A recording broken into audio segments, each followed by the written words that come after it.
Okay, good evening and a warm welcome to each one of you to the fourth session of the online series on teaching and learning practices within the classroom.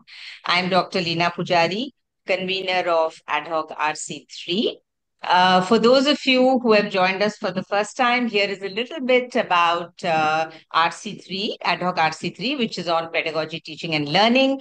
This RC aims at providing an enabling space to listen to and have conversations around theoretical and empirical work, methods and methodologies, teaching practices, and reflections related to the broader fields of teaching and learning sociology.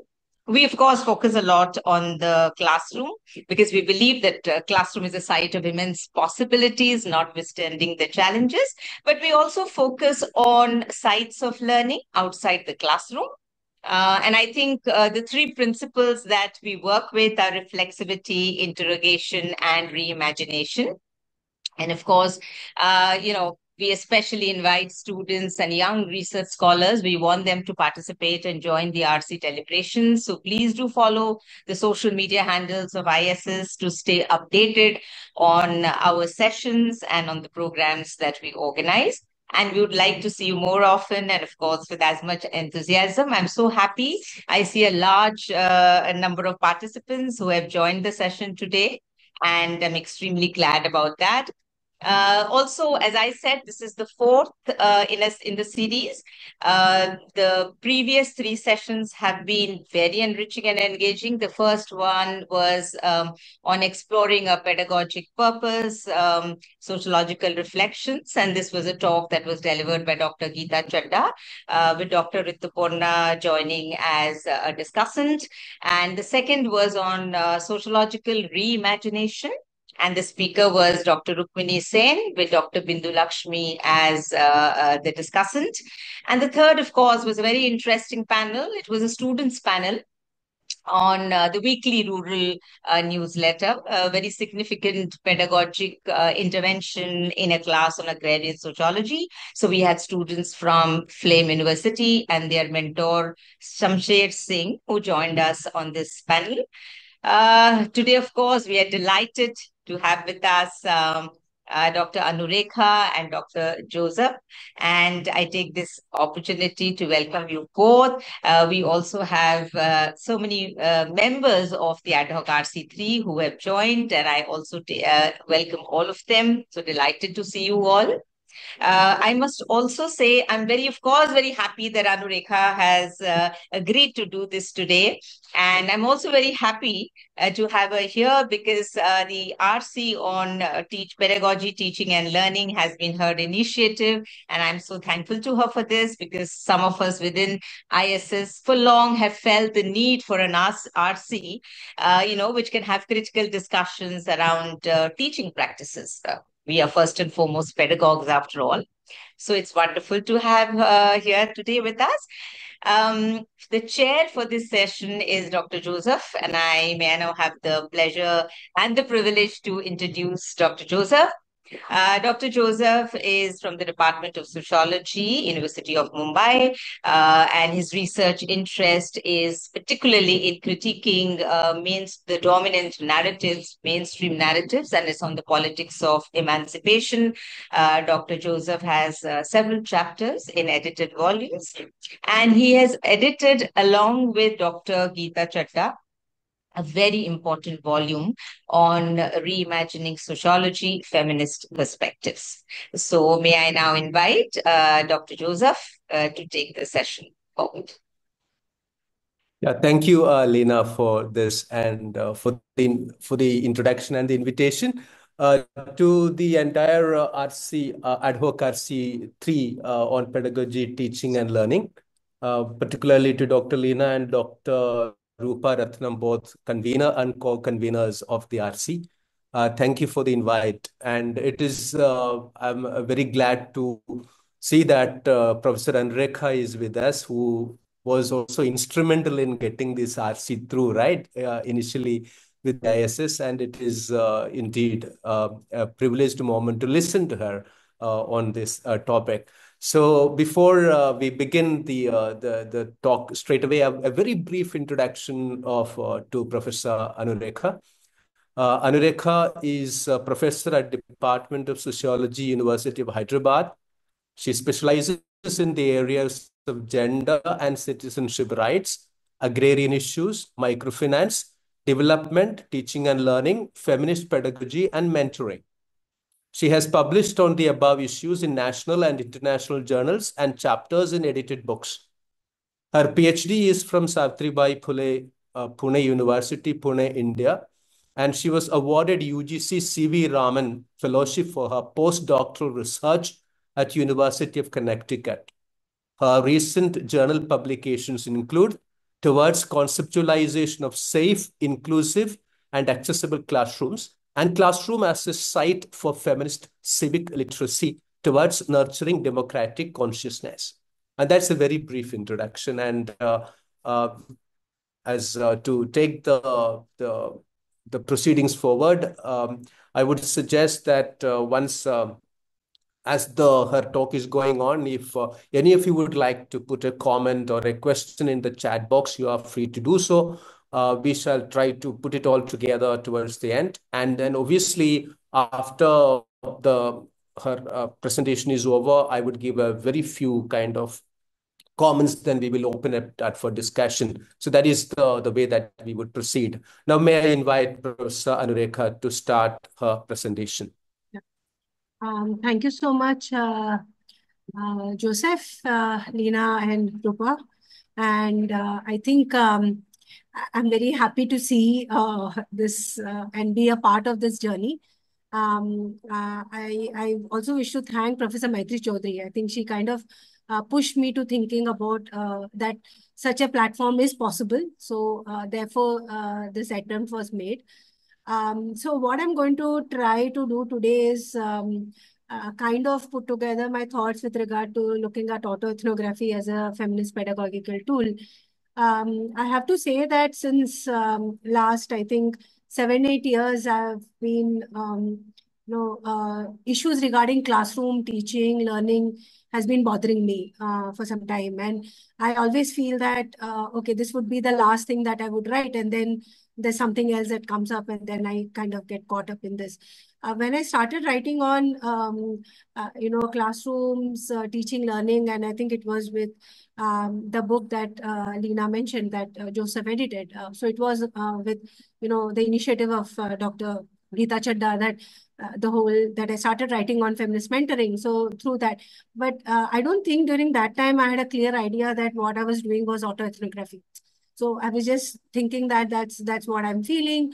I have this kind of restlessness in my classroom. I just don't know what I'm doing. I was becoming very complacent in my own teaching. And so all the things that I was doing was mostly to check boxes. Okay, I have this publication, so I can apply for promotion, things like that. But nothing was really exciting me anymore, other than the fact that I have a permanent job. So this kind of restlessness is something that kind of led me to think of two conferences, which was based on looking at autobiographies of sociologists, and that was I think one of the best conferences I've ever kind of organized, but it never led into a book, which was, I think I did not have the confidence to take it out into a book, but it was a very interesting start because at that point of time, I was kind of debating with this whole idea that, I mean, till now, whenever we used to think of sociology, it would be that we would be reading only the kind of memoirs of people who have already been well established. So I was very concerned about, or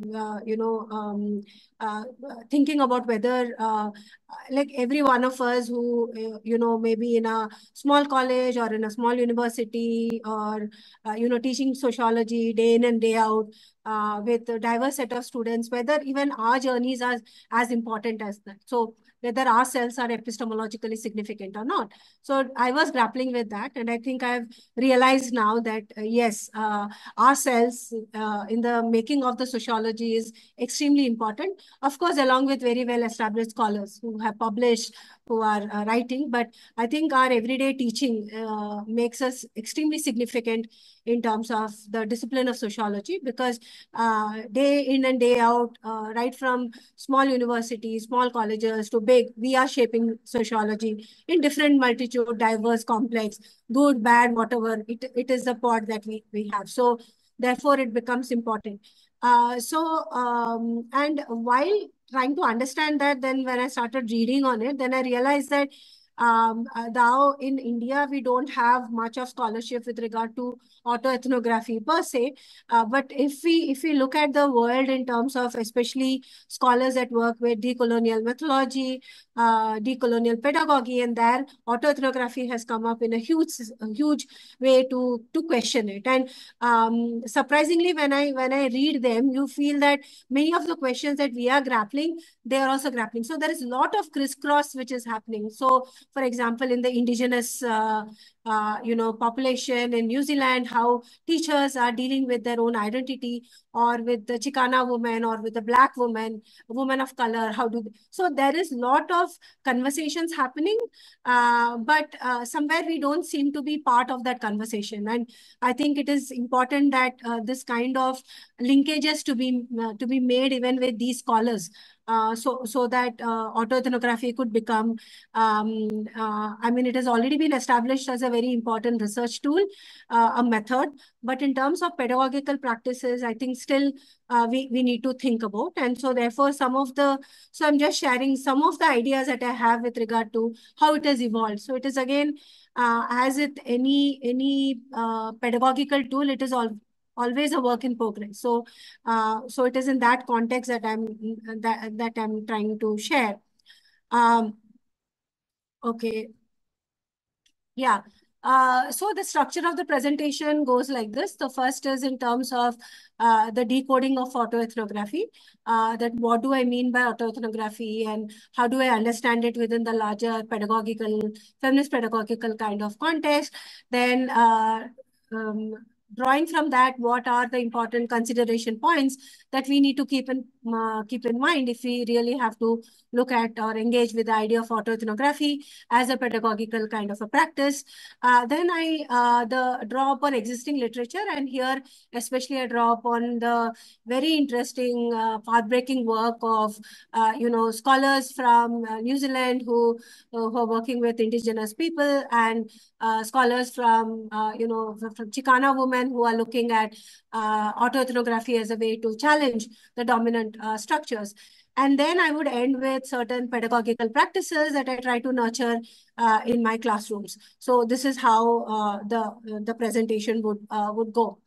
So if you look at this slide, it is kind of, I've just put together a few important ideas with regard to autoethnography. I think somewhere the first is in terms of which is one of the things which is always part of looking at autoethnography, because somewhere they always talk about that because it is a conversation with the self, it kinds of becomes a very loaded kind of a method, because you prioritize yourself so much that you then become the center of understanding everything. So there is this challenge of understanding oneself with regard to the larger social structures that we are part of, and how does one do that? And that is something which is a very, very important aspect in looking at autoethnography. But again, there is a lot of work with regard to engaging critically with autoethnography as a research method, and kind of drawing from that research method some of the insights going into pedagogy. So that's how the linkage could be done, and that's the challenge that many of us are kind of facing. So one important aspect is the second point that I think is this whole idea about the partial truths that most of us now kind of recognize, given the fact that we deal with qualitative research methodology, that we don't believe in the fact that there is a generalized universal truths which are there. But this as an approach, autoethnography as an approach, gives us immense possibilities because it recognizes subjectivity, emotionality, and researchers' influence on the research itself. And what could be more than the pedagogue being the subject of research itself? So somewhere it is a recognition of the subjectivity, emotionality which is there, and one's own self, engaging with one's own self as a pedagogue, and that becomes a very, very important component that one can take from autoethnography to understand and frame our engagement with the pedagogical strategies. And therefore, and it is at one way, two things keep on happening, that this autoethnography can be used as a strategy by the teacher, but it is also used as a very, very important approach that can enable students to engage in research which is based on self-study in order to begin dismantle or taken for granted, issues, cultural ties which are there around class, gender, sexuality, so on and so forth. Just to give a small example on this, when I was teaching in Pune University, I was teaching a course called Sociology of India. And I had this there was this one assignment which was, I has to continue with that assignment. It's called Who Am I? So basically trying to push students to think about who they are, how do they understand their own self, how do they locate their caste, class, gender, kind of perspective. And through that, how do they view sociology as a discipline? So this was a internal assessment that I always had. And most of them used to write and we used to have discussions, and it was, but in one of the class, one of the student, she approached me and she said that, why do I have to write this assessment, right? Why do I have to share who am I to you, right? What is why would you want to know who am I? And that is me, and I want to keep that.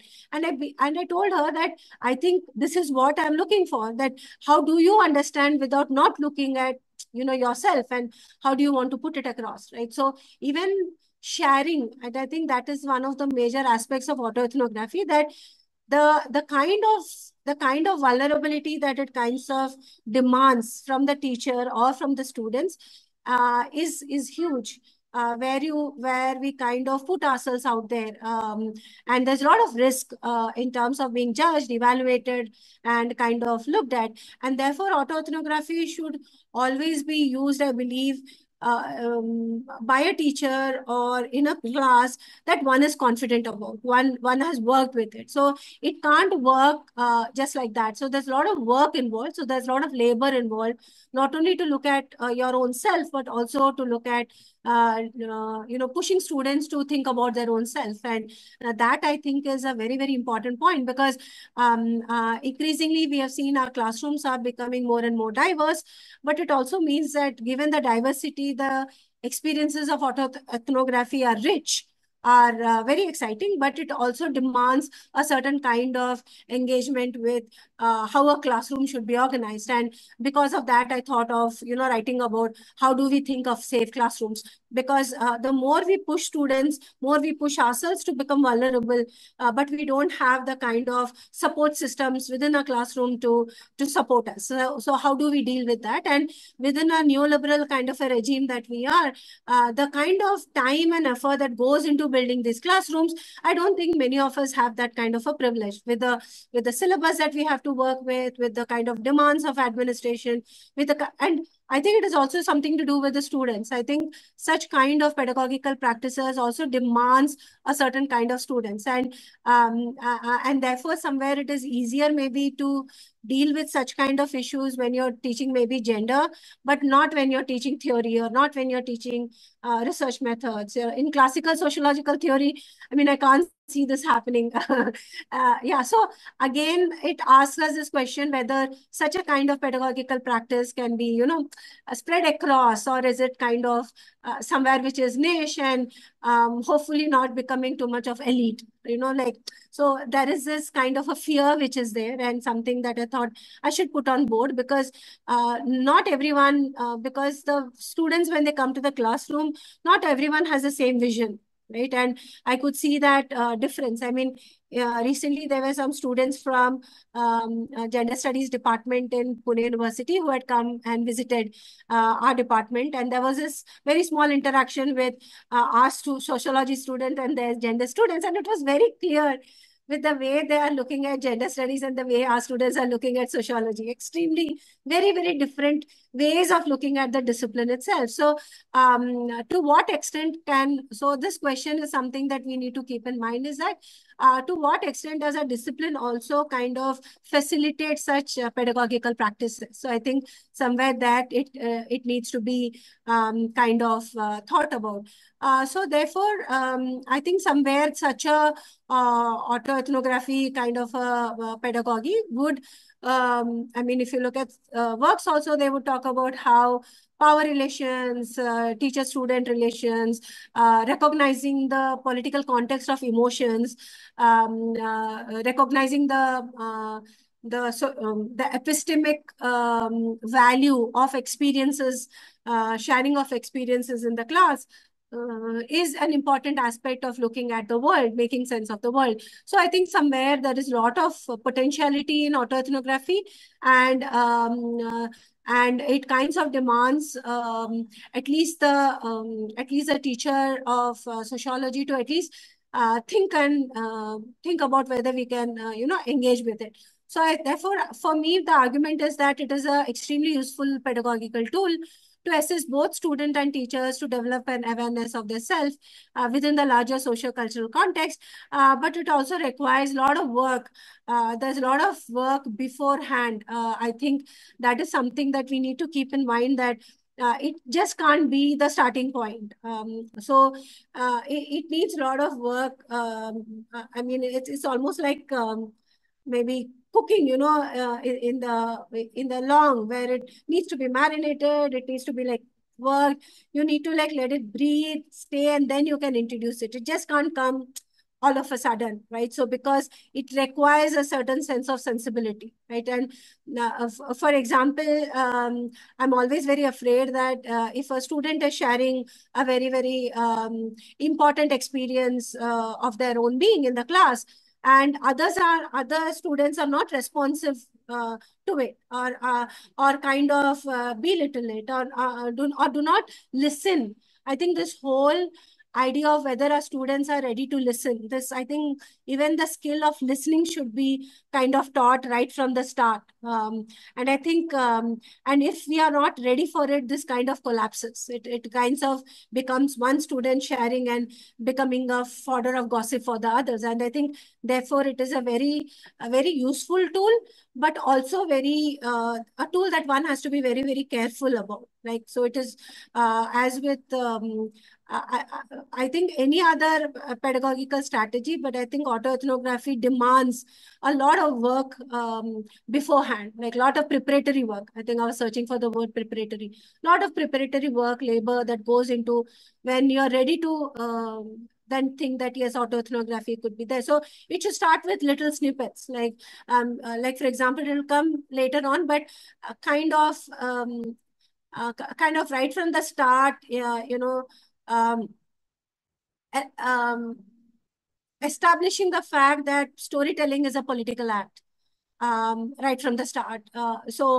What I do is in my classrooms, even if it is classical or what, I start with stories. I start with my own experiences. So the onus lies with me first. So rather than demanding that the students should share their experience, I share my stories first. I render myself vulnerable first, because the power stakes are extremely unequal.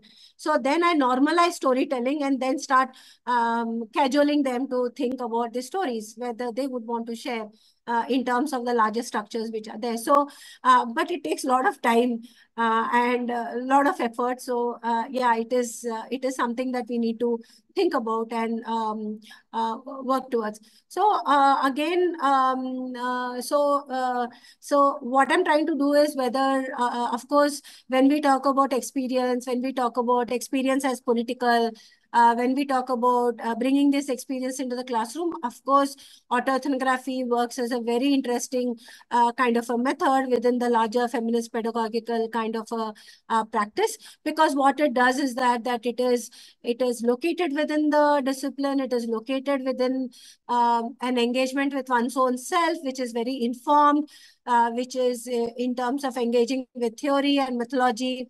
It is also engaging with the larger institutional frames within which we are placed. It also kinds of focus or pushes us to think about the limitations of our own teaching practices. It also kinds of makes us rethink about the boundaries that we have kind of drawn and reflect on the social structures and power relations. And what is very interesting, and why I think and I believe that autoethnography is a very, very powerful feminist pedagogical tool, because this approach or this method is grounded within the larger context of indigenous, queer, caste, and race theories, right? Race studies, and therefore it is, and of course, feminist studies. So somewhere it is a method that has huge potential, I believe, to be kind of translated or to be engaged with as a pedagogical tool. What it also does is that it tries to also bring diverse knowledges into the academy. And I think this whole idea about it raises very critical questions with regard to what is knowledge, who is bringing, who is the harbinger of knowledge, how do we understand epistemology, who designs it, who are the, how do we understand knowledge? Is knowledge passive? Is learning passive?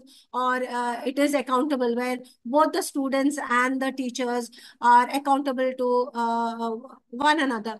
Of course, now I can see there is a huge parallel which is there with regard to the kind of work that we are doing in research. Like, for example, we have moved away from the more positivist understanding of looking at research, where the researcher and the subject or the participant or the respondent. And now we have moved into more arguing that our research is related in terms of draws upon that. It is more interlocutors, where we co-create knowledge, collaborate. So I think this shift is also happening, or one can see it in the classroom. So the teacher is not know-all kind of a guru who comes and gives everything, but it is, the same subject is taught differently to different classrooms, because the kind of students are there, the questions that emerge, the examples are different, and you can see the differences which are there. So autoethnography, because it demands both the teachers and the students to share experiences, not experiences only in terms of just sharing of stories, but believing that these stories are political, which questions the larger structures. Somewhere this whole idea of learning and teaching and learning of passive gets kind of transformed into something which is more powerful, I believe, where both the teacher and the students are co-creators of knowledge, right? So, and I think autoethnography, among the many pedagogical tools which are there, allows us this possibility of this transformation, where where even the students are collaborators of knowledge themselves. So, so I see a lot of parallels which is there with regard to the research as a method that is evolving to a teaching and a learning practices. So somewhere there, I believe that this is an important aspect. There is also this such a kind of pedagogical tool would also then help us to provide a platform for marginalized in the mainstream academic voices. And of course, here I refer to both the students and the teachers who are from the marginalized communities, who can then, use such a kind of pedagogical strategy to become, to question the dominant hegemonic systems of knowledge production. But we also need to understand that such recognition that such a pedagogical practice is something which is mainstream, is something that doesn't work, because till now it is still very, very marginal. So what I've experienced is that whenever you say that, oh, you're working on things like autoethnography and all, it looks as if one is not doing real sociology. It's like it's a very like what, because you are not doing any political work, so it comes across that way. So we also don't find much, unless and until it is journals that, have a feminist kind of perspective. In mainstream journals, you don't find such kind of writings, unless and of course that you are in certain position where you have, people know about you. So when you write, so there is some kind of recognition. So what I'm trying to say is that within the larger academic structures also, this idea of autoethnography, or this idea about autoethnography as a pedagogical practice, is considered to be a very marginal or a very soft kind of thing, and not engaged very seriously. And I think that is very, for lack of a better word, it's very sad, because I think it has got huge potential in terms of looking at the discipline itself, looking at knowledge formation. But yes, so that's one thing which is a part. So therefore, if we bring all those discussions which I've just shared, so basically this slide is just to put everything in one context, that yes, it is personal. So of course, as feminists, we know personal is political, and therefore it kinds of anchors within the larger cultural subjectivities, and in relation to their power structures. Further, such a pedagogical practice recognizes subjectivity, emotion, social structures, and therefore personal as political, as I've already highlighted. What it also does is that it challenges the taken for granted natural, hegemonic institutional structures. And here I'm mostly referring to the dominant hegemonic ways of pedagogic practice that we are taught, we are trained into, right? And I would have to say that unlike at least the teachers, school teachers, where they are trained to teach, university or college teachers are not even trained, right? So just a NET certificate makes us eligible to become teachers. So we learn on the job, or we see our teachers and whoever inspires us. Like for example, for me it would be Sharmila and Sujata Patel, and then you see them teaching, and then you try to imbibe, okay, whatever works them, whatever inspires. So we don't have a very structured way of teaching. You see and you learn, and whatever works in the class you do. But I think somewhere this whole pedagogic practice of putting yourself out there, the personal becoming political, is something that challenges the larger pedagogic practice that we are kind of put into or trained into, right? So without much thought. So I think somewhere there is lot of scope there. And I think each one of us, like I think to a certain extent, and which I think it will come later on also, I think I'm also constrained by the fact that I engage by critically engaging my position of privilege. So it limits my autoethnography to a certain extent, right? Because so there is, I'm not saying that one is tied into the guilt, but there is as much one can do. So it works. So somewhere I think even the location of the teacher, who the teacher is, the students, all those has an impact on the way autoethnography as a pedagogical practices or a strategy would evolve. So I believe that this is a strategy that doesn't, that kind of escapes documentation, like, so each one of us have to come up with our own engagement. So I'm not sure whether it's clear, but it's like that there is no particular structure to it. Each one of us would have to engage in that journey in their own way, and which is what is the beauty of autoethnography, and also the challenge of it, I believe. So to go back, it is of course complex, which I've just said.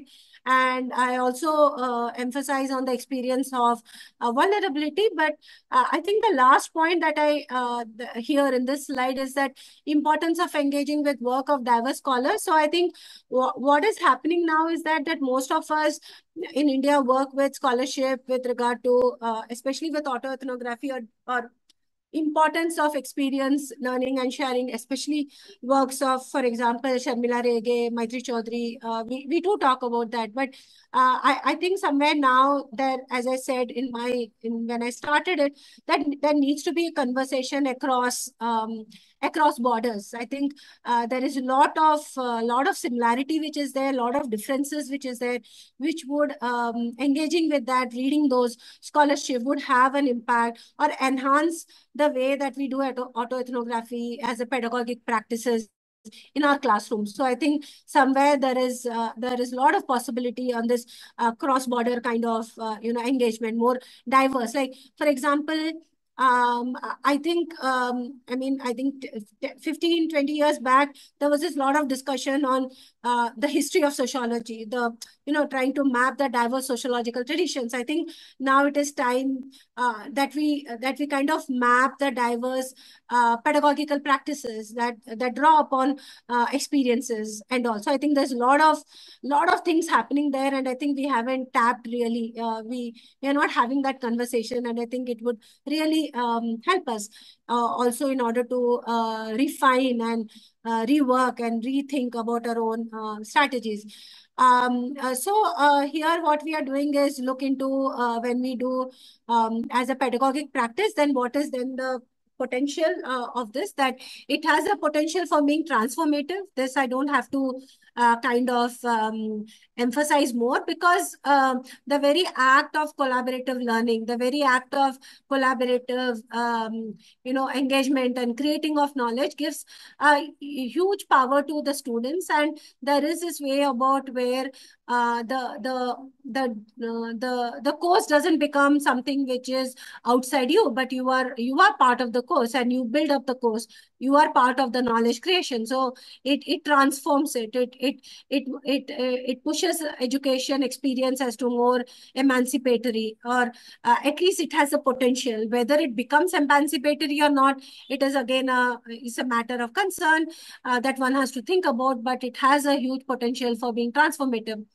The other point that I thought could be important as a pedagogic strategy is to the fact that such a autoethnographic kind of pedagogical strategy also exposes students to critically evaluating the curriculum. That is, looking at who are the readers that we are reading, who are the authors, what are the issues which are there, so on and so forth. So somewhere it is something that becomes very important. And I'll share one example just to make things a little more clear for this, is that because of NEP now, sociology of gender has become a compulsory course. So it was a huge class, like 85 or 85 to 90 of them in a class. So we could not really do, at one point of time, we are very happy that gender has become compulsory, but we are also very sad that because now it has become very routinized now. So it is not a very engaging class. It is as with any other class. But okay, one or two of the readings that were prescribed to them. One was with regard to we were making history, the Telangana movement, where Sri Shakti Sangatana's Telangana movement, and we too were making history, Meenakshi Moon's work, where they were questioning. So this was basically looking at how the mainstream women's movement were not looking at issues of caste, were not looking at issues of region, and to bring it right. So while we were talking about it, and because to a certain extent we did bring in autoethnography, as I and Professor Aparna were co-teaching this class, and the students from the Northeast India, they were talking about how in the whole, even in the challenging of it, there was no voice from the different movements which are there within the Northeast, like the things that are happening in Manipur. Nothing, they were not discussing, as if they were not really part of the whole aspect. So somewhere I think that such kind of practices has a huge potential for even marking a question on a curriculum that we think are very, very transformative by nature, right? So even that alternative that we think are again constrained. And that is what is brought about by the students who are then occupying our classes. So, and this is something which is very interesting, because then what we did is we gave that as an assignment But for the next, that will be added now as part of the course. So somewhere this whole thing about where the student also own, there is a claim into the curriculum making. Of course, I understand that this is possible only in universities which have a little bit of more autonomy for the teachers. Like we can take a call in, bringing what text or rejecting a text. So there is a lot of space there. So this is possible here. I recognize that, but yeah, there is some amount of space there. But I understand that that it is not possible for all. That also I kind of recognize.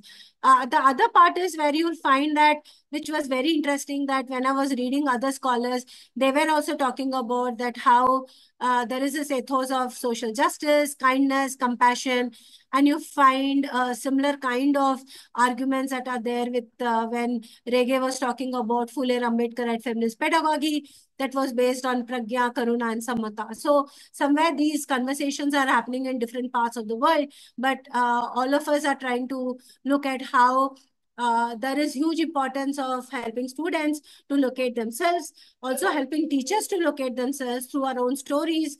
The students can engage with the text, the teachers can engage with the text and inform the way their lives, places, values, which are informed then by critical social theory. So somewhere this idea about empathy, idea about kindness, idea about or what bell hooks would talk about, pedagogy of love. I think somewhere there is huge potential in order to and autoethnography as a method, as a pedagogical tool, I think has got huge potential to kind of discuss or at least applies to a certain extent these concepts, these important ideas, which are I think now, given the kind of world that we live in, are very, very important core component of any kind of pedagogical strategy. So now I just bring in just a few kind of examples. So for example, there's this very interesting work by Nisa Walker and PSC, which talks about autoethnography as a decolonizing tool. And this is specifically in the context of indigenous perspective and curriculum. And here what they're trying to do is through autoethnography, and Nisa Walker is from the indigenous community, and PSC is a white teacher, and both of them together collaborate with one another and try to bring in the question of identity through their own autoethnographic kind of experiences, especially looking at Maori population in New Zealand and highlighting the colonization process and how it has impacted lack of access to higher education spaces. So somewhere they argue that autoethnography as a pedagogical tool helps students and teachers to hold hegemonic systems to account. And therefore, they also kind of highlight the importance of collaborative teaching and writing. So till now, within feminist scholarship, we have talked about importance of feminist collaborative writing, but they also talk about importance of collaborative teaching and then writing about the teaching, right? So one of the, as I said, authors is indigenous, other the white. So somewhere there is a lot of potential.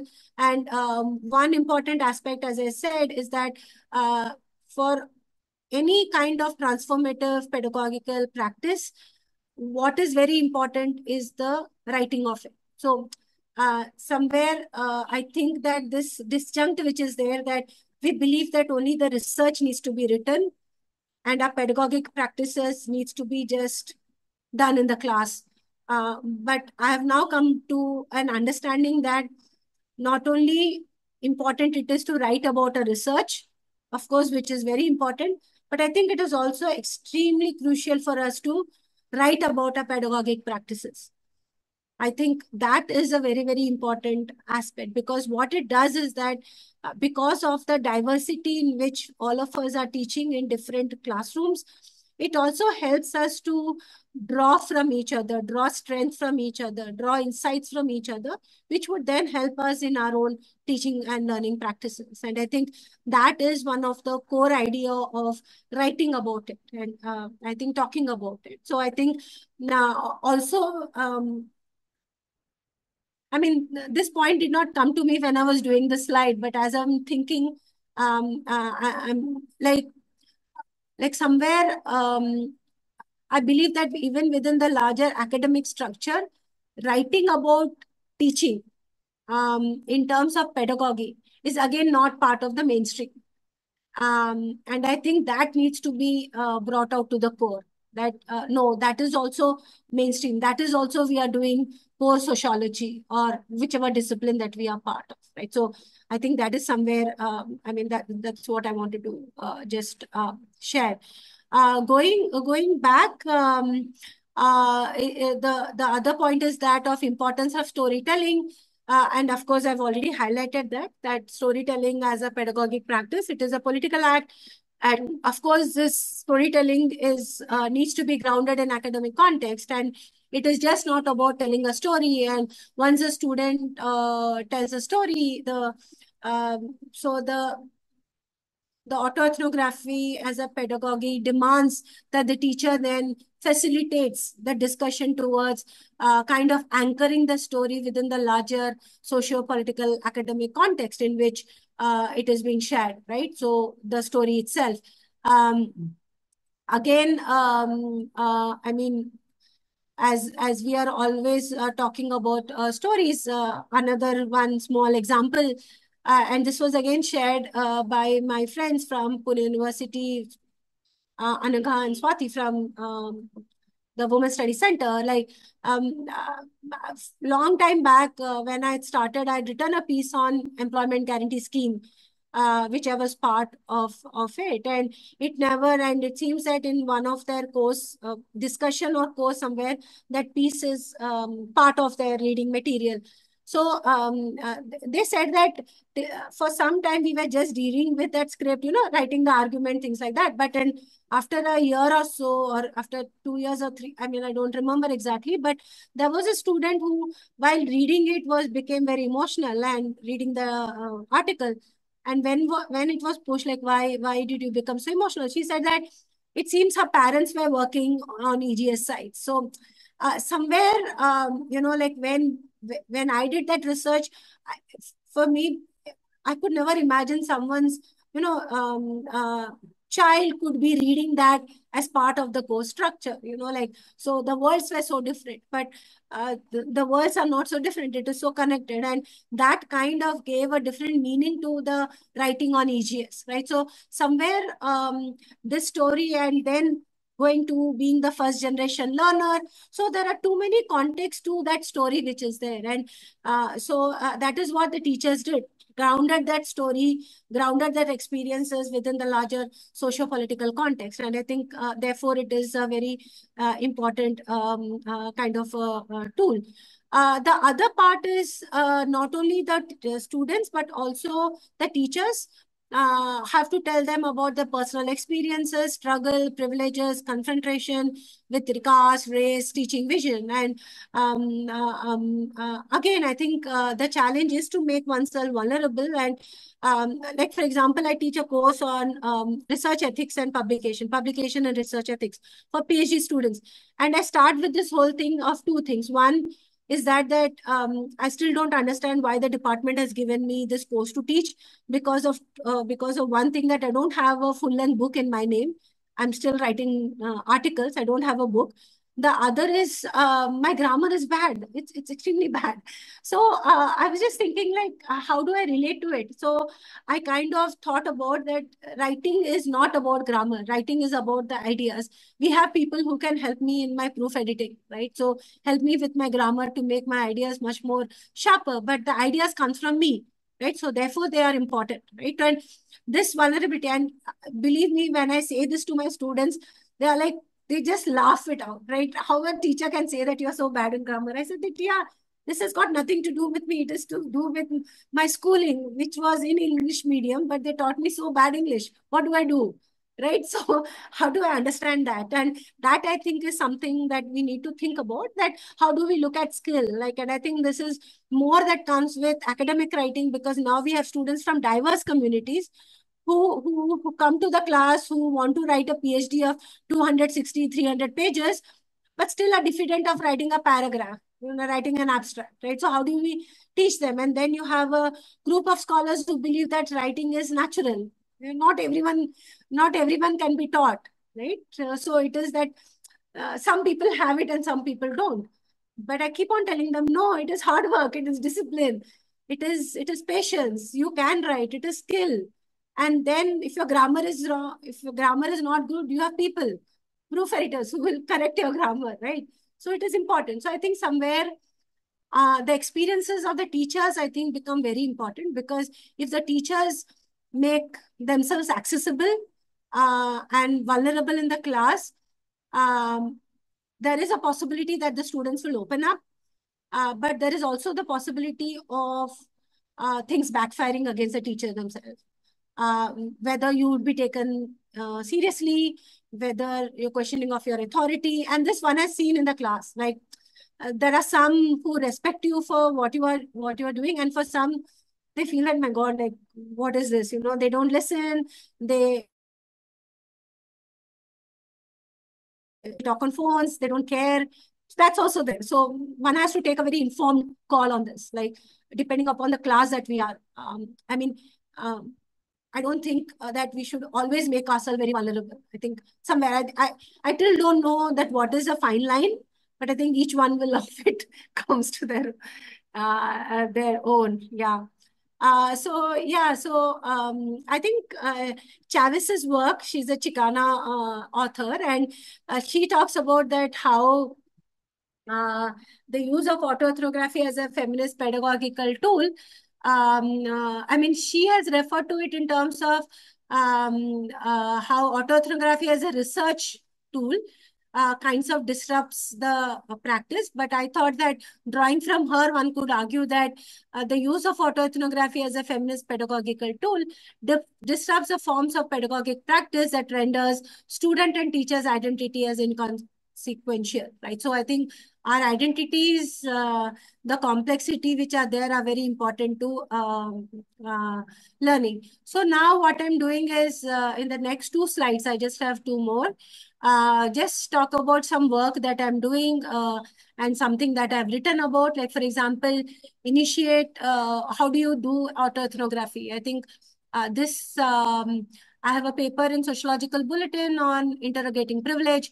So this is how I talk about it. So initiate conversations about privilege or marginality in the larger context of the discipline theory and the teacher-student relationship. I believe that some of these work earlier was made possible because for a long time I've been teaching sociology of gender, so it is a little easier. But I did not find that much space in teaching classical sociological theory. But there was one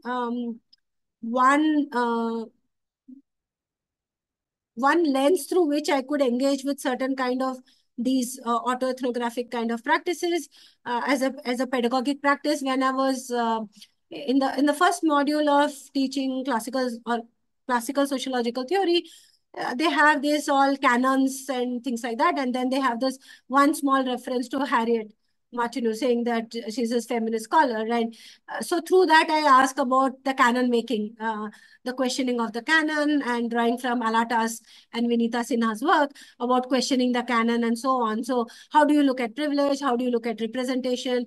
The whole autoethnography in terms of the writings of Harriet. So why didn't it come into being a canon? How are canons formed? The knowledge construction which is there.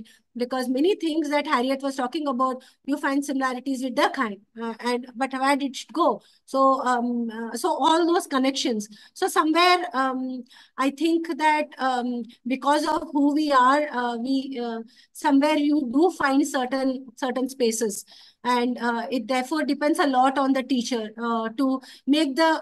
So there is this curriculum which is there, which is given, but I think all teachers make it their own. So I think there is something which I think an autoethnographic pedagogic practice would really help to work on it. I haven't written on that classical thing. It is still a work in progress, but Yeah, the other is, of course, strategic use of syllabus. For example, collective reading exercises that I do with our students. For example, Sonalkar's Why I'm Not a Hindu Woman, A Personal Story, which is a autoethnographic approach in terms of looking at personal experience, Hinduism, caste, and gender identity. The other thing that I also take is Bama's work.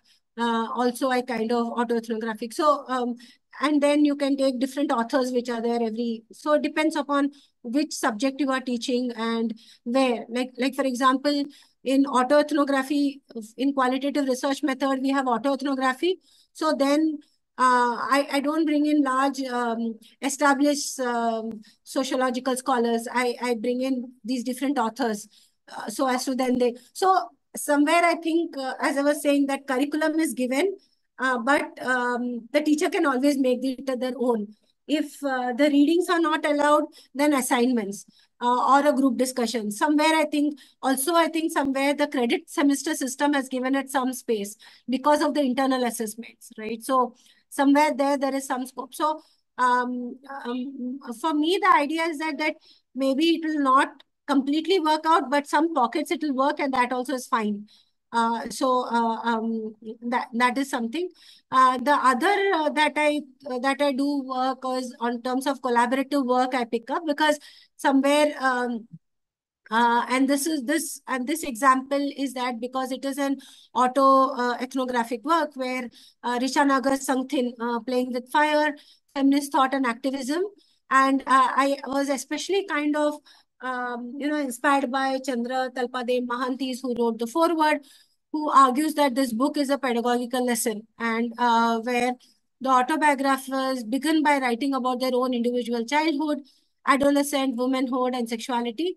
And then they collectively, reflexively examine the different meanings of poverty, communalism, and elitism in their own life. So I think that is something which is very, very interesting, because Richa Naga's work about, so not only in terms of a research method, but also as a pedagogical tool, and also as a writing example. So I think there is a lot of potential in way that one can use Richa Naga's work. So not only in terms of how she was, writing together, how she was looking at her own positionality. So I use her a lot in my writing class. I use her in my research method class. I also use her in as a strategy, as a pedagogic strategy also. So so this is something. The other is, I think I've talked a lot about vulnerability, but I just want to highlight two important points that somewhere it seems it could be a little paradoxical that if the idea of vulnerability is not engaged well, then it will further marginalize student. And therefore, what it requires is that the students, the classroom needs to be nurtured into a safe place. But on the other hand, vulnerability is also an empowering pedagogical tool. And therefore, the argument of Bell Hooks, who wrote in Teaching to Transgress, that the pedagogy of vulnerability starts from the place of mutual openness. So here the key word is mutual, and the operative word is openness. So somewhere that is important. And I think as teachers, the last sentence, in my classrooms, I do not expect students to take the risk that I would not take, to share in any way that I would not share. So somewhere there is this whole idea about autoethnography could be used in very different ways, and there is a possibility of it being misused. So somewhere that needs to be, we have to be careful. And of course, that leads to my last point, that we need a safe classroom, and we need to work towards that safe classroom. No classrooms are given to us as safes. One has to work with it. So that's all I have to say. Thank you. Thank you so much. Yeah, thank you. Thank you for that presentation. Yeah, it has been a very, so many things you have put together, managed to put together in 45 minutes, like so many of the threads that here and there. And also something that is with a lot of illustrations and examples which are relatable to all of us who are teachers and students at many levels. So thank you for that.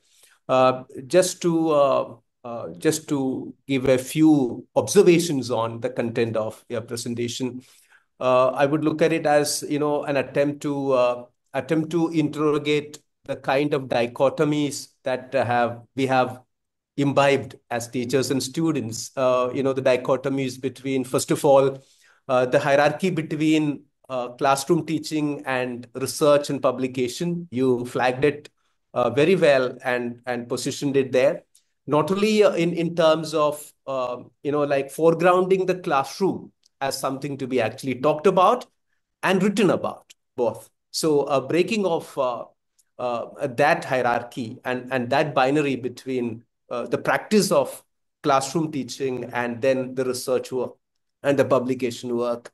I think that is where the initial importance of feminist autoethnography is foregrounded as a pedagogical tool, and that comes in. And the second dichotomy, obviously, is between this whole thing about scientism, objectivity as seen as something of a standard knowledge, and therefore which gets into certain masculinist, elitist canon making processes in syllabus, in theory, and all of that, and how this displaces and marginalizes partial knowledges, subjective knowledges. So whatever is subjective is seen as biased. Whatever is subjective is seen as not dependable. Whatever is subjective is seen as suspect.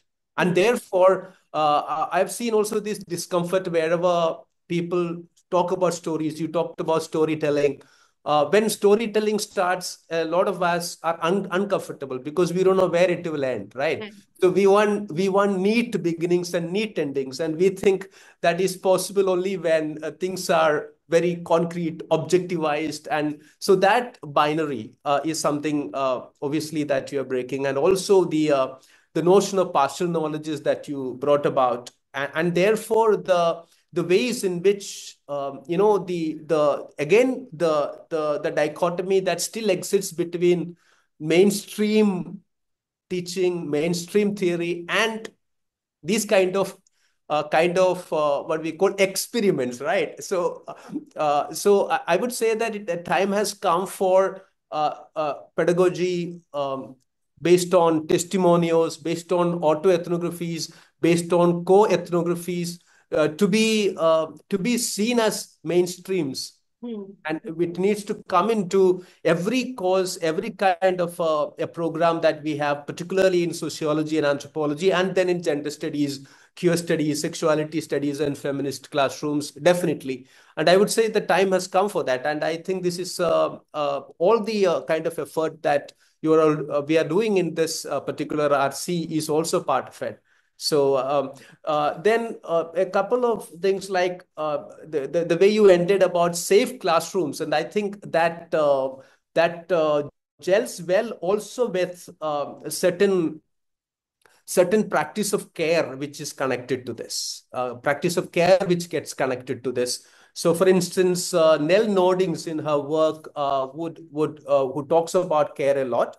The ethics of care, she would say that only if education is organized around centers of care are we likely to avoid the domination of groups in power. So when we actually interrogate power through vulnerability, shared vulnerability, the aspect of care would come in, and only then can we actually imagine safe classrooms.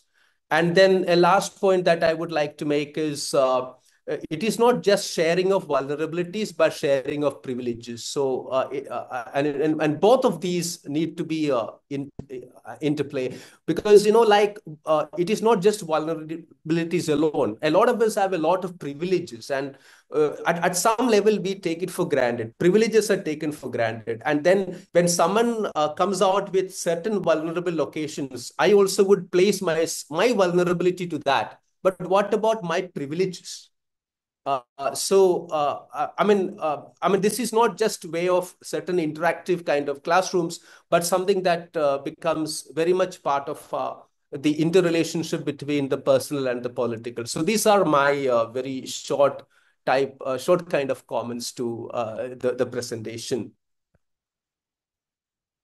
Now we open it up for wider discussion and any comment, anything, and any kind of a query, any comment, anything to add. You're all welcome. You can just unmute, and maybe if you would like to lift the hand or something, that's also possible. I will look at it if I can decipher that, and then we can start. Yeah.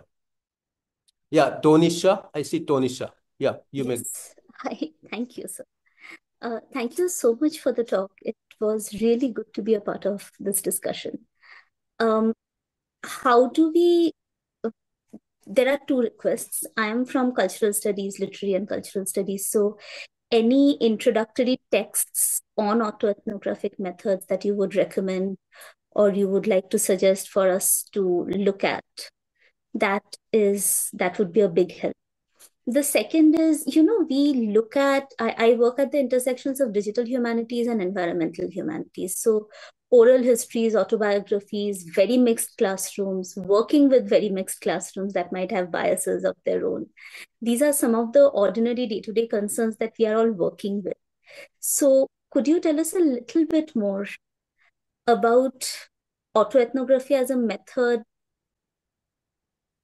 We focused on the merits of it or the potential for it, but can we delve a little bit more in the definition and the praxis part of it conceptually, or let's say as an example case even? That would be a very, very helpful addition. Thank you. Anurekha will take one more question. Dr. Vandana? Yeah. Dr. Vandana. Good evening, everyone. And ma'am, it was a wonderful lecture. And I don't know that whether my question will be relevant to this one, but I just want to have an extension of what you said. I work as an assistant professor in CMR University in Bangalore. So it's a management university. It's a private university. So here we have as I said, it's a liberal studies. I'm working in the liberal school. So here, the basic thing when it comes to the classroom, whereas like we have to address to the students which are from the different discipline other than sociology. So here, the classroom pedagogy or like a classroom teaching, which is like focused more on the how we can create the idea theory to make a way to this industry approach and more focused on outcomes.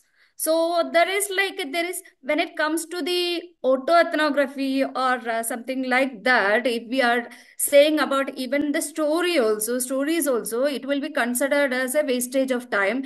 And whereas it will be like they will be looking towards the idea which is like very subjective. So the basic question what I face as a I'm a trained in sociology, so it's like what I face from the students as well as interdisciplinary teachers, that is like how you are going to draw the line between the subjectivity and objectivity when you are dealing with the autoethnography studies. So I want ma'am's reply, if you could add that, like, because right now we are dealing with the students which are like coming from the interdisciplinary, that so if you could add that one, it will be great. Yeah. Thank you, ma'am. Thank you. And of course, no question is irrelevant. I think all questions are important. I'll start with Vandana. I think the fact that you are saying that because it is a management class, they ask you about, not to be subjective. I think we also face that in our own classes. Like I teach qualitative research methodology. After dealing with 2 months, today the students ask, ma'am, but what do we do about our biases and prejudices? How can we? I mean, I thought for 2 months, I don't know what I was teaching them or what they understood, where I was talking about, subjectivity, strong objectivity, everything. But at the end, they ended up with that, even after a whole semester of sociology of gender. So I think somewhere I don't know because I've never taught management students, but I keep on having these conversations with my brother. He's a professor at XLRI, so it's all like management. So I think there they posit the storytelling as case studies. I think using this whole neutral aspect of case studies, so that's how it is kind of pitched across, because there also they deal with stories, but they don't put it in terms of like storytelling per se, and but it is case studies. And through this I will connect to what Tonisha asked me with regard to the limitations or the of autoethnography. That the challenge of autoethnography as a pedagogical tool is that it is not very easy to replicate in all classrooms. I think yeah, so therefore, that's why I also said that I fear that somewhere it should not become like a very elite pedagogical practice. So how do we bring it into our everyday? Because for doing autoethnography, both the teacher and the student need to be on the same page. And sometimes in not only, of course, in management classes, of course, it is very difficult, but I think even in our sociology or whatever you call it, mainstream or what, I mean, it depends. But even there, the students are always not on the same page. Like everybody has a different vision. Like they kind of grieve as to why do we need to do this exercise? You just teach us a syllabus. We need to get a degree, get a job and all. What is the even use of it? So, so somewhere I believe that doing autoethnography maybe in a small gender studies class works very well. But again, there it means that we are talking always to the students who are again, engaged with it. So there is no challenge there because they agree to what you say, you agree to what. So there is nothing, it's exciting, but there's nothing, I mean, more that one can work with it. But with sociology students, some are very engaging, but some don't even care to what is happening, and that kind of dampens the whole atmosphere. And it never works always. In some classes, it worked. Some even if before I started, it dampened. Nobody responded to my story. Like no. So that's like such a dampener. You think you're sharing something very insightful, but they don't care. So somewhere I believe that autoethnography as a pedagogical strategy has its limitations, of course. But despite the fact that there is this limitation, there is something there. So which I think should be kind of engaged with to as much as possible. So therefore, as I said that the way I shared it today, it is my own take on autoethnography, and each one of us would then take on that autoethnography in their own way, in their own classrooms, because that classroom will shape the autoethnography that you would think about, right? So that is one way that I think I can address it. Coming back to Tonisha, yes, I think in terms of research method, I think there is a lot of discussion on that because it is, of course, looking at your own self. And the argument there is that of course, I will share the things only that I'm comfortable with. I won't share everything. So it becomes too self-centered, and it just puts too much of limelight on the researcher themselves. It kinds of becomes very, very uncomfortable. And one important aspect of research is the notion of ethics. Even within feminist research methods, the notion of ethics which is there.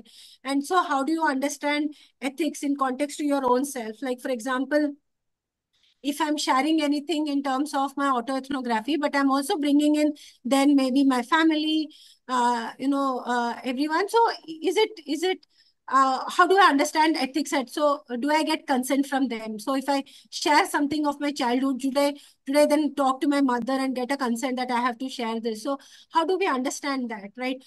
For example, there has been some work where there is some research on I mean, I forget the author's name. I can get back to you, where she talked about her relationship with her mother when her mother was in a hospice, dealing with a very life-threatening kind of disease. And the 6-7 months that she was taking care of, she wrote about it. So there are a lot of ethical questions regarding, of course, she's kind of foregrounding in terms of care, in terms of institutional practices, in terms of health, in terms of larger institutions.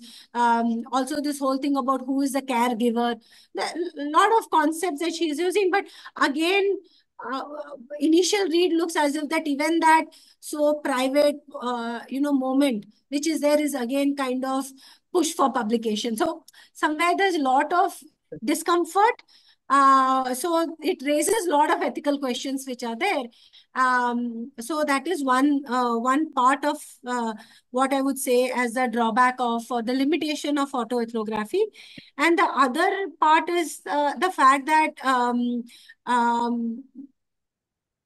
in terms of doing of autoethnography, in terms of research method, as I said, when you come from a privileged position, after a certain time, there doesn't seem to be a lot that one can. So that seems to be a kind of deadlock which is there. So how do you move beyond it? That is something which is always a moment in terms of doing autoethnography. One way to counter that would be to, like as I said, and even I think Joseph also raised, like co-writing, collaborating. I think that kinds of this whole focus which is on that oneself, it kinds of diffuses. So I think writing together, co-autoethnographies are much more powerful. And co-ethnographies with different groups, like just not your own group, but different groups. I think there is a lot of power which is there.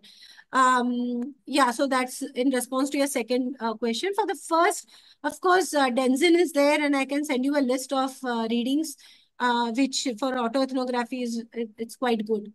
And if you want, you can, I mean, the PPT has also some references. You can also take that. So, Thank you. Thank you so much. yeah.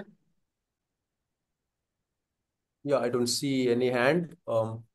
Yeah, there is. Angita, Yeah, please. Ankita is there, yes. Ankita and Vishav, I think. Yeah. Hello, ma'am. This was a really insightful session.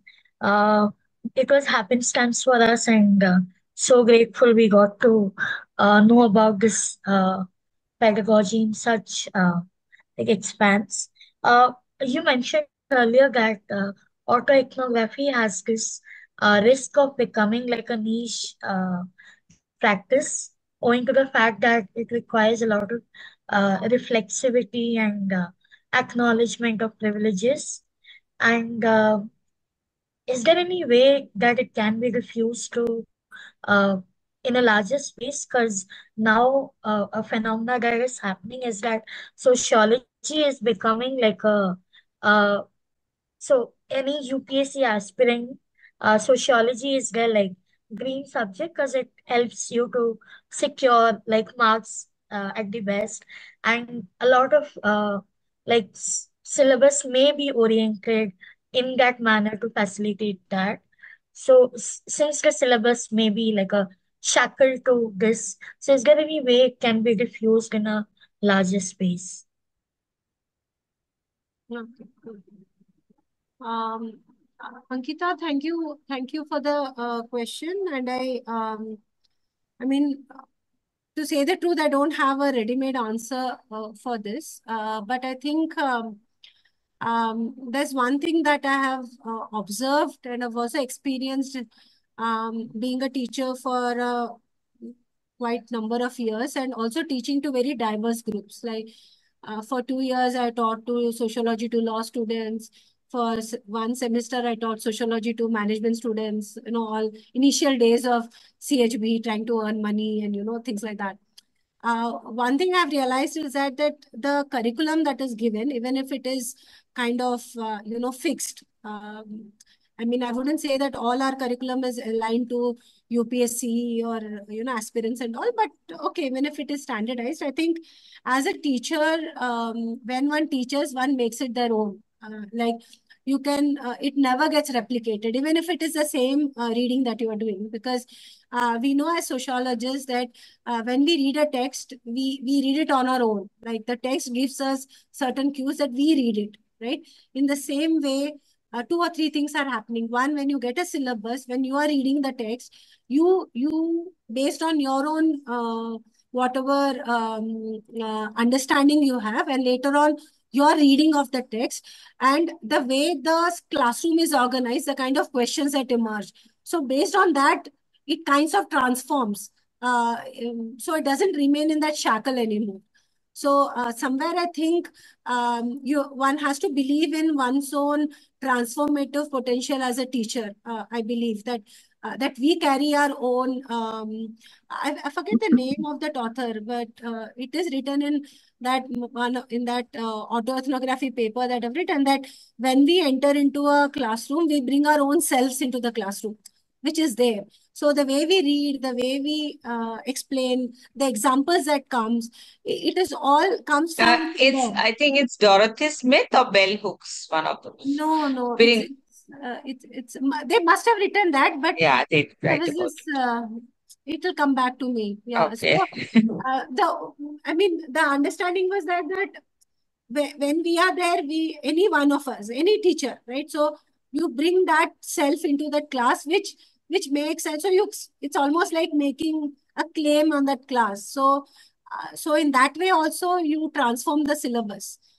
So you bring in a different example. Assignments are there. I think somewhere within this neoliberal world, I have a huge respect for assignments. Of course, now with ChatGPT and all, it kind of troubles me.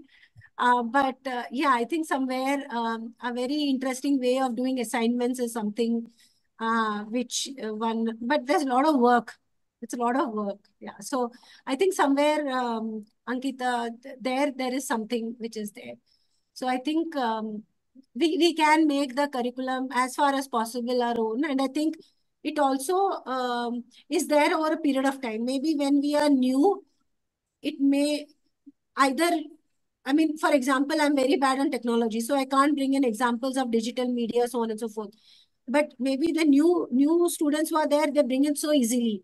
So that is your USP, right? Yeah, but just because I have some gray hair, which I'm trying to hide with henna. So I think sometimes when we say maybe with gray hairs, people take us a little more seriously. Yeah. But I think as we grow, I think we also get our confidence in terms of how we, maneuver the class or how we look at the curriculum. So I think it'll just come, just stay put. Yeah, that's all. Yes, ma'am. Okay, Thank so can I come in? Sure. Yeah. Please. Yeah. Okay. Thanks, Anurekha, and thanks, Lina, for this group. I mean, I'm really enjoying this. If Anurekha recalls, I think in 2010, 11, I had started, speaking on my dilemmas and my challenges in teaching gender within sociology. But these are just comments, okay? There are no queries for you, because I enjoy listening to all the new teaching pedagogies, which now we are getting space to talk about. And initially, we had a lot of issues even talking about it. And I won't hesitate saying this, that I come from a state university where still we look at traditional syllabus to be the right syllabus, and why are you putting all this, and board of studies negotiations wherein college teachers, who actually most of them happen to be our product and our students, but still they would say, no ma'am, iska material is not available, this is not available, just don't put this in. So nobody wants to actually even create space. But you're rightly responding to Ankita and saying, for example, what I do is even when I'm teaching classical, if I'm teaching Marx and Durkheim, I always bring in gender. I always bring in feminist theory. And I always kind of prepare them to say, see, you are going to take up an elective where I'm not going to get every one of you in my class. So I don't want to miss out a chance, at least having a discussion on this. So there's possibility that whatever we are doing within even the larger canons and the classical papers, we still can create our own spaces. As you were rightly saying, I've been doing it and I've experienced it. That's one. Okay, you're using your illustration of who am I kind of an assignment, also brought back the whole memory of what I've carried from Pune to all my 25 years of teaching gender to the elective class students, is where they compulsorily, any of the days when these guys decide, I mean, the students decide, we have a seminar on how I've grown up as a gendered being. So over the years, it has actually given a lot of insight into their lives, which otherwise is very personal. So many of them have spoken about the things which were very, very private, which were very, very personal, to almost kind of violence that they've experienced, which is like sweetly wrapped around just a simple bias and discrimination. But then finally, when we have discussions, so now I can relate to what you're saying. It's auto-ethnographical, which now we are talking about. And students have been talking about it in the classroom for a longer time now. And if I look back now, I can easily connect it. Also, this reminds me where Geeta, in one of her, articles, has spoken about how teachers tend to be very autobiographical when they, talk to students and narrate stories and your own stories, life stories. Many a times I tell them about my own experiences. Hum Pune mein kya karte the, how hamara classroom hota tha. Or if you remember, Anurekha, we used to have 3 JRF sitting in one room. So I would always tell them these stories to motivate. So from here to the caste to other intersectional variables, this has been happening, and I think a great thing. But also the last conference that we had in Mumbai, and we had a great discussion on something called as triggers.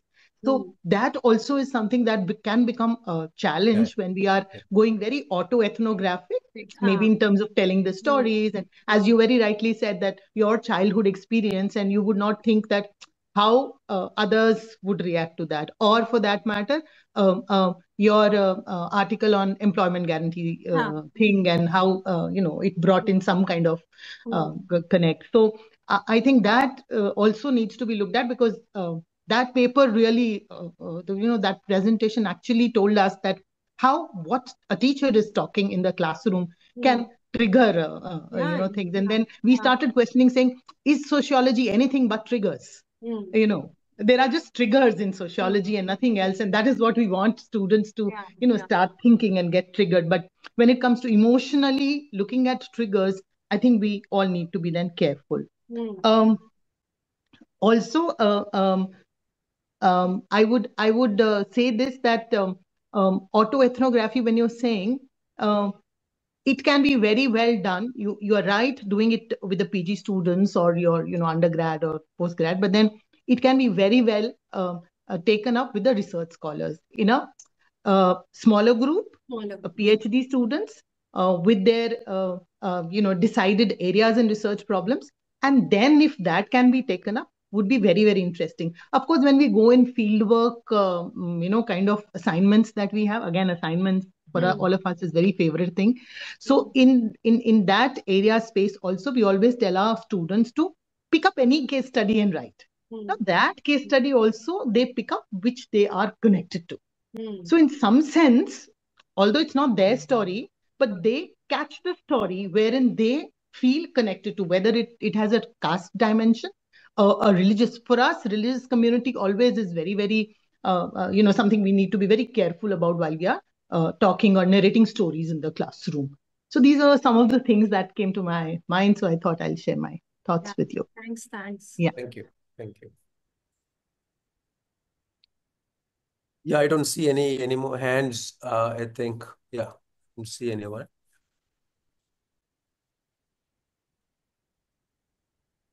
Yeah, Shivani Rajput. Please go ahead. I hope I'm audible. Yeah, sure. Go ahead. Thank you all for this wonderful, insightful evening. I have 2 questions. One, just listening to you, I was thinking what has been also commented before, that especially if you're teaching gender, it becomes a teacher almost start using their own autobiography within the classroom. So does it mean that specifically teaching papers like gender would involve usage of autoethnography? And secondly, I want to also ask about, how much of intersectionality does autoethnography capture? For example, when you said that, it's only when a teacher can be vulnerable, student might feel safe to even share their own experiences. But within that privilege of being vulnerable, I'm just wondering, how would a teacher who comes from a Dalit Bahujan background would engage about talking reservation or would engage about caste as well. So, because I always find teaching caste very challenging and very difficult, and I don't want this to be taken personally, but also I find that, we use this platform to talk about a privilege and come across as perhaps unlearning a privilege, but it doesn't go vice versa in terms of how would you talk about being marginal, or the kind of perhaps shame and stigma perhaps reservation continues to carry. How would you do that within a classroom? And then therefore it's become difficult for me to even imagine how would a collaborative exercise would take place when discussion about caste is not even engaged in this manner. So I just wanted to discuss this and see like what all you think about it. Thank you. Yeah. Thank you, Shivani. And I think both your I will address the first question first, like why it is a little more easier in a sociology of gender class to talk about autobiographies, because of course in the way in which feminism itself is kind of anchored around the personal being political. So and there is also this collapsing of thinking about from where does the knowledge come from, or who is a knower.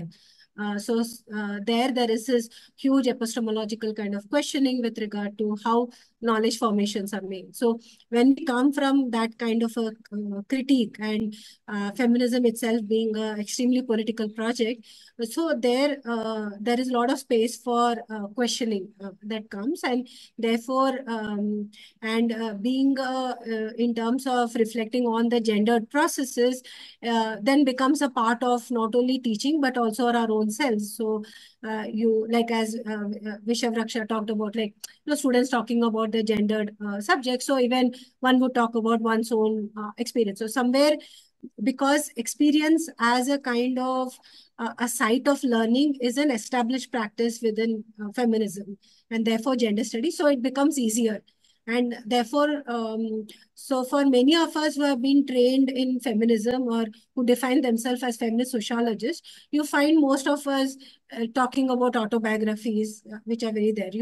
We take the personal as something which is political and we put across ourselves. So that is one important aspect.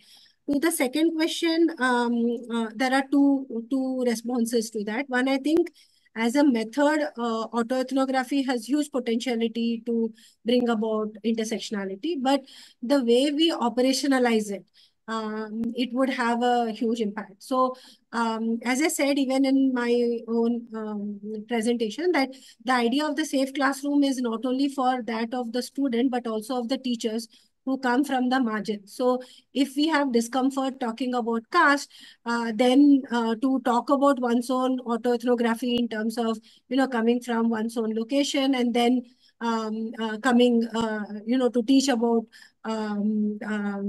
caste in the classroom, then becomes, not as an objective kind of a topic to be taught, but as through the subjective experience.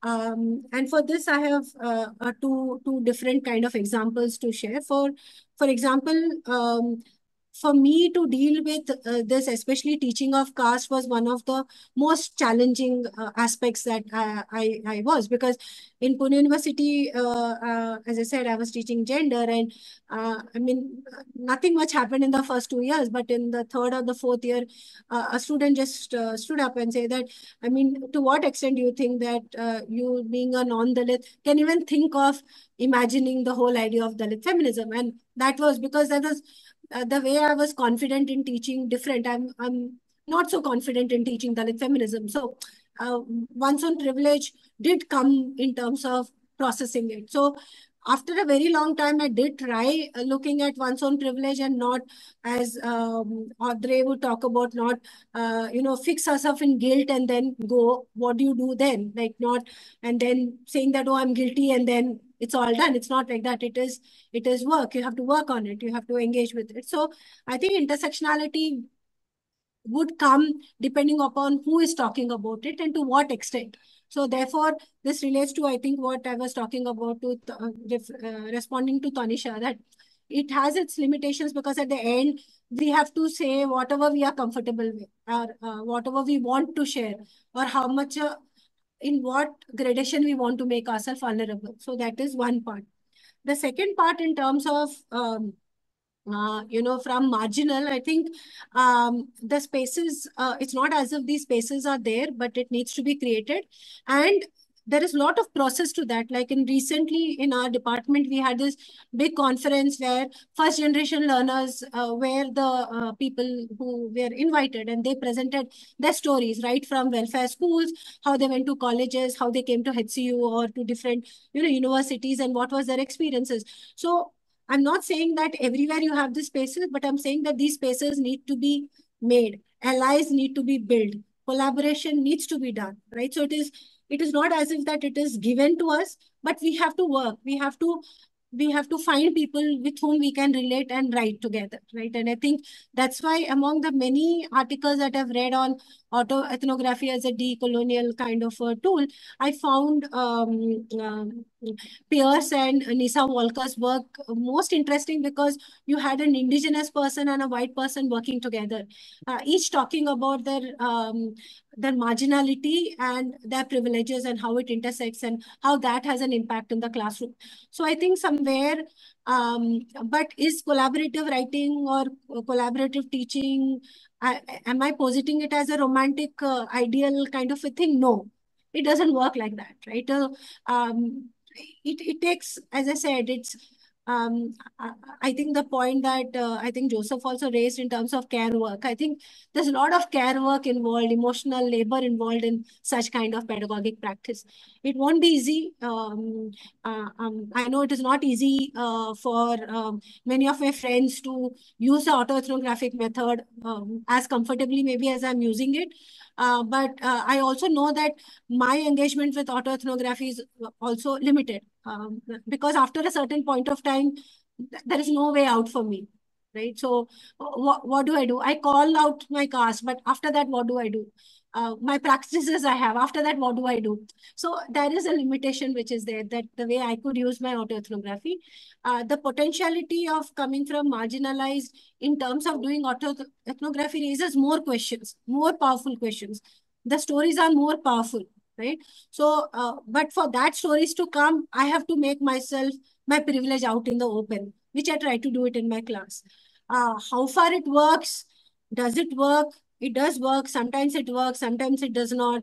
But it is not as if that all students who are from marginalized want to share their story, because they are still not comfortable. Or maybe they don't want to share the stories. They just want to get a degree, get a job, and just like do whatever, right? So there are I don't know, no easy answers to this, but I think it's a work in progress. And I think the last word here is that there's a lot of labor that one has to work. Intellectual labor, collaborative labor, emotional labor, think about, talk to people, trying to find allies that one can work with, and build up these bridges which are there. Because I think at the end, we need to build up bridges.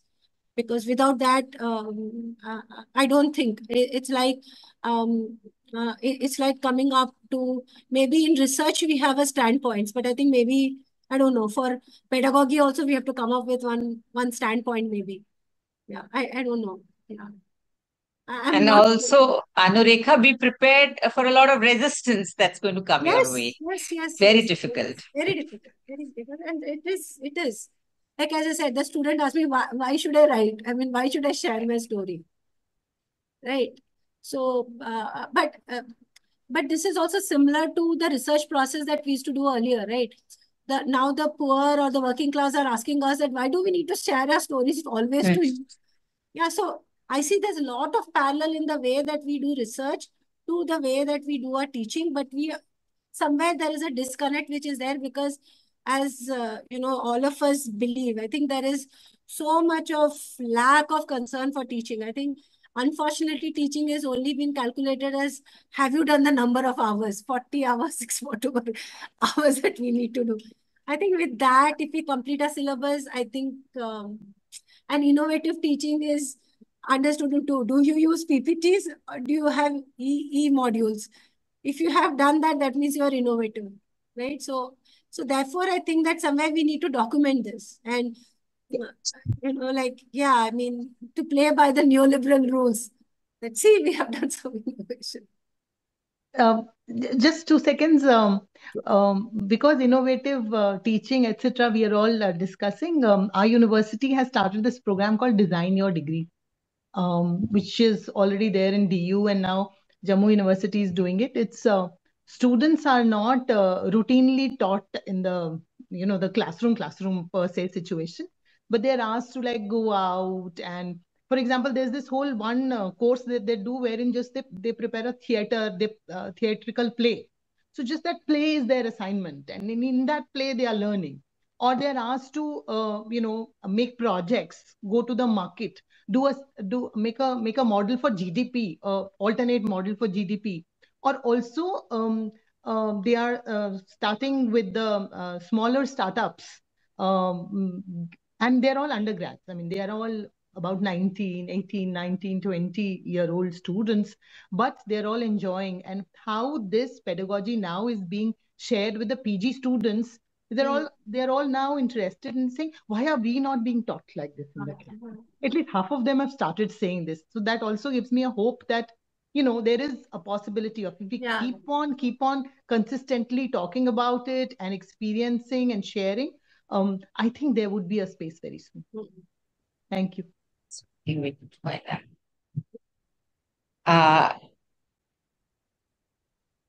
Yeah, Lena, I think questions are more or less concluded. So yeah, thank you. Okay, thank you, Anurekha. This was an Thank you absolutely so much. wonderful session. I think everything that you said just resonates with me, and there's so much to speak, but one cannot, go on and on. We're like just a little bit of thing, when you were talking about this one thing that I would wish to share, and what you say, self-reflexive journeys that you spoke about are very important. We need to write about how we teach, and in that sense, our engagement with how we engage with the discipline, we don't talk about it much, right? It's all about finishing the syllabi and doing it. So that is, of course, without doubt. This is also a way in which you correct epistemic injustice. I mean, this whole question that Shivani asked, I mean, teaching caste has been difficult. Teaching trans identities has also been difficult for me, because I am a cis woman. So this whole question for who can I speak for and how much, right? That is a question that is, I think we are still discussing, we are debating, and there are no easy answers, right? But if at any point of time we believe in creating some shift, I think then it's very important to talk about it.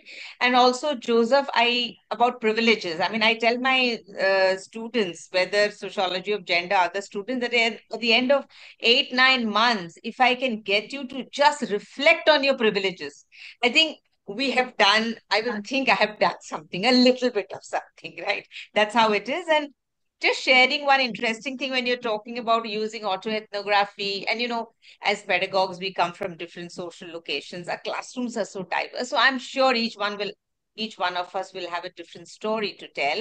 But in a low classroom, when a teacher was talking about teaching social reforms, right? So she said that, my mother has been a widow. And I know that how she has been subjected to ridicule, and her life has been difficult. The very next day, I received a complaint from one of her colleagues saying that students have complained that the teacher talks about her personal experiences like this in the classroom, right? And I really had to sit her down to explain that is all right. It's okay if she has that level of comfort, but it's a law class. And then I remember it's a lot of work. You have to really work hard to create a classroom where students will understand what you're saying. Understand that, yeah. And you will not be misjudged. So she was perceived as a teacher is not a good teacher. If you share your personal experiences, you're not, and also talk about your vulnerabilities. A teacher is supposed to be in control of the classroom all the time. How did this lapse of judgment happen? How did she slip? Right? So it needs a lot of work to even work with pedagogues to sit them down and to help them understand that this is doable. It works. It's not as if I'm always in a neutral space. I'm sure these questions come to us, but we don't want to talk about it. Yes. That's the whole thing. So thank you so much for that wonderful session. And you know very well the kind of response it has elicited. We have gone on. It's now, we began at 6:30. It's now almost 8:20. I think the fact that so many of us, I mean, even now there are 28 of us, we have more than 50 sat together for the session. I think it speaks volumes about about this session. May I now invite my co-convener, Dr. Rupa, to deliver a vote of thanks, and then we. Thank you so much. To use overused word today, it is my privilege to offer the vote of thanks here. It has been a fascinating talk and a fascinating discussion that followed, and I thank you so much, Professor Anurekha, for crafting this lovely, thought.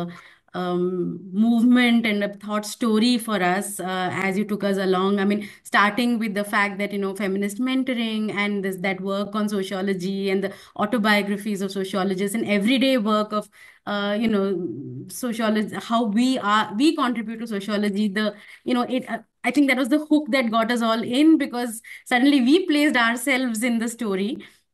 And from there, sort of parts of everyday experience that you were helping us get, concepts and frames for, like the labor that is involved in the classroom, and also the ways in which students, how ready are they to listen, how ready are they to participate, and what it is to be in neoliberal context today, and try and offer what would be seen as, quote unquote, experimental tools in pedagogy. So I thank you so much. I think as teachers and students here, all of us have had our horizons widened.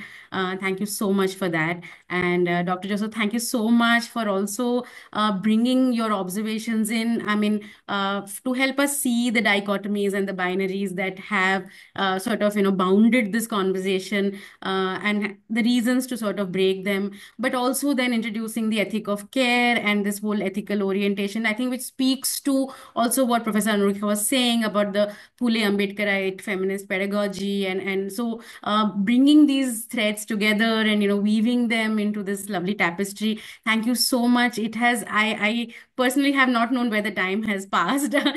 Each and the participants who asked the questions, and the lovely discussion that followed was, like part two of this talk in a way, because so many elements that needed to be underlined and emphasized actually got emphasized in the responses, and in the tug of challenges and questions that followed. So thank you so much, everyone, for staying patiently through this and participating. It's been wonderful, and I echo everyone else's view that I'm so glad that this RC exists and we all get to hear each other and become this community of practice that sort of holds each other through these journeys, which otherwise sometimes become lonely and difficult to navigate at our own level. So thank you so much for offering that as a act of solidarity and as a political act. So thank you, everyone. It's been wonderful, and let's meet soon. Maybe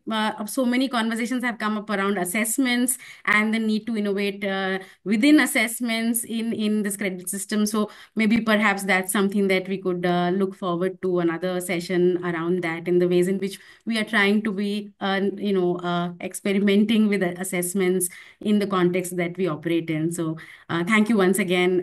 Thank you, Lina, for offering us this event, but also this space, for nurturing it. Deeply appreciate all the labor you put in to keep us together. So thank you so much. So, like after so beautifully she has, put it together. So I just want to thank you.